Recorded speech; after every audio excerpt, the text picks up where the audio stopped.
आपका बोर्ड्स आने वाला, तो किस तरह से बोर्ड्स में हम क्या करने वाले हैं, इतने कम टाइम में हम कर ही क्या पाएंगे। जब बच्चा ये सोचता है तो उसके लिए मैं बता दूं बहुत कुछ कर सकते हैं कि टाइम कम है तो हमें थोड़ा सा स्मार्ट गेम भी खेलना पड़ेगा, हमें थोड़ा सा स्मार्ट प्रिपरेशन की तरफ आगे बढ़ना पड़ेगा। यहाँ के न्यूमेरिकल और जेई के न्यूमेरिकल में बहुत जमीन आसमान का अंतर होता है। यहाँ डिफरेंट काइंड ऑफ न्यूमेरिकल हमसे पूछ जाते हैं, साथ ही साथ हम रिवाइज किस तरह से करेंगे उस पर बहुत ज्यादा भार टिका होता है हमारे फाइनल एग्जामिनेशन का। तो और उस रिवीजन को सफल सक्सेसफुल बनाने की जिम्मेदारी हमारी है। हाँ जी भाई जनता, जेई मेन फर्स्ट अटेम्प्ट खत्म हो चुका है, अभी बारी आ चुकी है बोर्ड्स की, और बोर्ड्स के लिए किस तरह से हमारी क्या स्ट्रेटेजी होने वाली है, क्या हम करने वाले, क्योंकि जेई मेन में हमारा most of the time busy था, इंक्लूडिंग मी, यू, एवरीवन, हम सब बिजी थे जेई मेन के फर्स्ट अटेम्प्ट में अपनी जो मार्क्स है उनको बढ़ाने में। लेकिन अभी जो है सेकेंड अटेम्प्ट आएगा अप्रैल में, तब तक टाइम है। लेकिन फिलहाल जो सबसे बड़ा पहाड़ हमारे सामने है वो है बोर्ड्स, और अभी तक कुछ ढंग से प्रिपरेशन करी नहीं है। 15 दिन बच रहे हैं, करना क्या एग्जैक्टली, क्योंकि ठीक है यार, इंग्लिश जैसे सब्जेक्ट में या कुछ इस तरह के सब्जेक्ट में जहाँ हम रट के काम चला सकते हैं, लेकिन यहाँ पर जब हम फिजिक्स की बात कर रहे हैं, केमिस्ट्री की बात कर रहे हैं, मैथमेटिक्स की बात कर रहे हैं, इन तरह के सब्जेक्ट्स में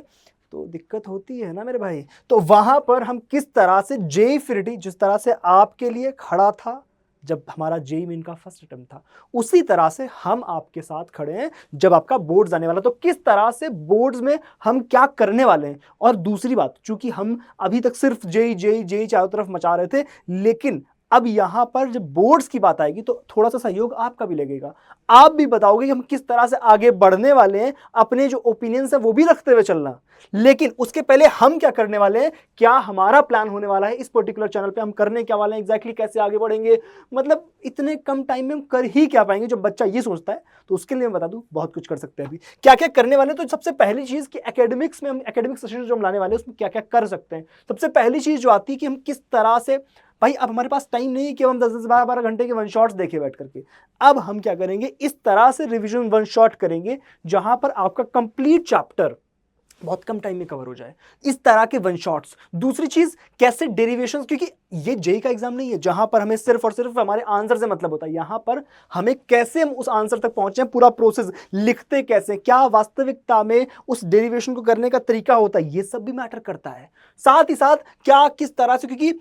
जो हमारा बोर्ड का एग्जामिनेशन होता है ये कैसे का एग्जामिनेशन होता है, इसका मतलब यहां पर मोस्ट ऑफ द टाइम तो हम डेरिवेशंस और थ्योरी के साथ टैकल कर रहे होते हैं, बट साथ ही साथ हम न्यूमेरिकल्स वगैरह किस तरह से यहां पर टैकल करते हो, क्योंकि यहां के न्यूमेरिकल और जेई के न्यूमेरिकल में बहुत जमीन आसमान का अंतर होता है। यहां डिफरेंट काइंड ऑफ न्यूमेरिकल्स हमसे पूछ जाते हैं, तो किस तरह के न्यूमेरिकल्स यहां पर हमें बनेंगे, कैसे डेरिवेशन से उनको लिंक करेंगे, एक सवाल में 3-3 4-4 नंबर के सवाल पूछे जा रहे हैं, उसको हम किस तरह से टैकल करेंगे, ये सारी बातें हम अपने एकेडमिक सेशंस में करने वाले हैं। ठीक है साहब, इसके साथ साथ और क्या करेंगे, क्योंकि टाइम कम है तो हमें थोड़ा सा स्मार्ट गेम भी खेलना पड़ेगा, हमें थोड़ा सा स्मार्ट प्रिपरेशन की तरफ आगे बढ़ना पड़ेगा, जिसके लिए हम ये भी समझेंगे अलग अलग वीडियोस के थ्रू क्या हमारी स्ट्रैटेजी होनी चाहिए आने वाले एग्जाम में, इस पर्टिकुलर चीज या इस पर्टिकुलर सेक्शन में हमारा क्या अप्रोच होना चाहिए, कैसे हम आगे बढ़ेंगे। साथ ही साथ क्या आंसर राइटिंग होनी चाहिए, क्या हमारा पैटर्न होना चाहिए, एक पर्टिकुलर क्वेश्चन में कितना हमें लिखें ताकि हम मैक्सिमम मार्क्स जो है अचीव कर सके। तो हम इस स्ट्रैटेजी के थ्रू भी आगे बढ़ेंगे कि यार अब सपोज हमें डेरिवेशन बोल दिया गया,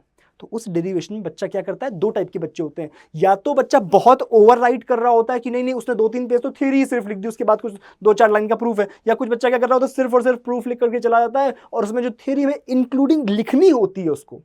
वो छोड़ देता है, और वहां पर जो सबसे ज्यादा कटौती होती है नंबरों में उस जगह पर पाई जाती है। इसलिए वहां पर अपने को क्या करना है, समझना है कि वास्तविकता में 3 लाइन 4 लाइन एग्जैक्टली क्या क्या चीजें हमें लिखनी चाहिए एक स्पेसिफिक क्वेश्चन में, जितना पूछा गया उसको हम कैसे समझाएं और अपनी बात को एग्जामिनर तक कैसे पहुंचाएं, जितनी बात पहुंचाने के लिए जरूरी है। एग्जामिनर का माइंडसेट क्या होता है, किस तरह से एग्जामिनर सोच रहा होता है, क्या पैटर्न बन रहा होता है, क्योंकि बोर्ड का एग्जामिनेशन एक पैटर्न बेस्ड एग्जामिनेशन है। यहां पर हमें समझना पड़ेगा एग्जामिनर के पॉइंट ऑफ व्यू से कि यार अच्छा ऐसे ऐसे क्वेश्चंस यहां पूछे गए और कैसे क्वेश्चंस पूछे जाने की प्रोबेबिलिटी है, थोड़ा सा प्रेडिक्टेबिलिटी जो है हो जाती है यहां पर, जो हमें समझनी पड़ेगी अपनी स्ट्रेटजीज के थ्रू।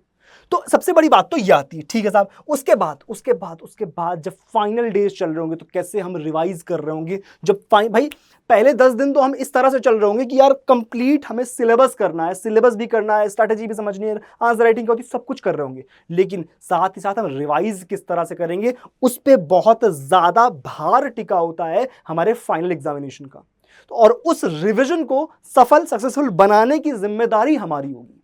इस वजह से ये सारी चीज़ों का लब्बेनुमा, इस सारी चीज़ों का जो समरी है वो ये निकल करके आता है कि बोर्ड्स के बचे हुए टाइम में हम किस तरह से अपनी जो अप्रोच है उसको बनाएं और कैसे हम आगे प्रोसीड करें। ये सब कुछ मिला करके एक बोर्ड का एग्जामिनेशन जो हम देंगे, जो हमारा 20 फरवरी को होने वाला है, उसको हम कैसे टैकल करेंगे। तो आई होप ये बात आपकी समझ आ गई। और दूसरी बात,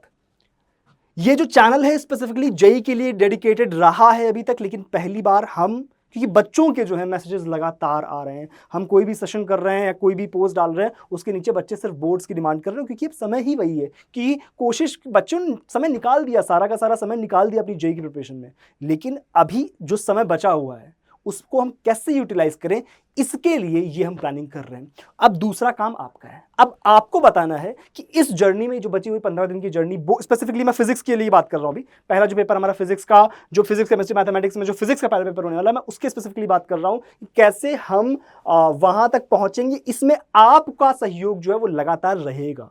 क्योंकि जब हमें सामने से रिस्पॉन्स मिलेगा कि नहीं सर आप चलो, हम साथ हैं आपके, तब जाकर के एक टीम पूरी होती है और एक टीम वर्क से ही सारी की सारी चीजें जो है वो कंप्लीट होती है। तो फटाफट से एक बार कमेंट सेक्शन में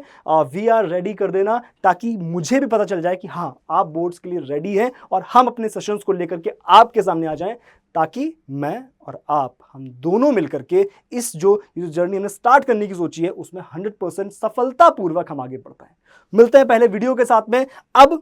वीडियो को सच जो लाइक भी कर देना, और चैनल पे अगर पहली बार आए हो, हालांकि मुझे पता है तुम लोग बहुत समय से हमारे साथ जुड़े हुए, लेकिन अगर जो बच्चे पहली बार आए वो सब्सक्राइब भी कर देना और चैनल को शेयर कर देना अपने दोस्तों के साथ में जो बोर्ड्स के लिए तैयारी करने वाले हैं। मिलते हैं।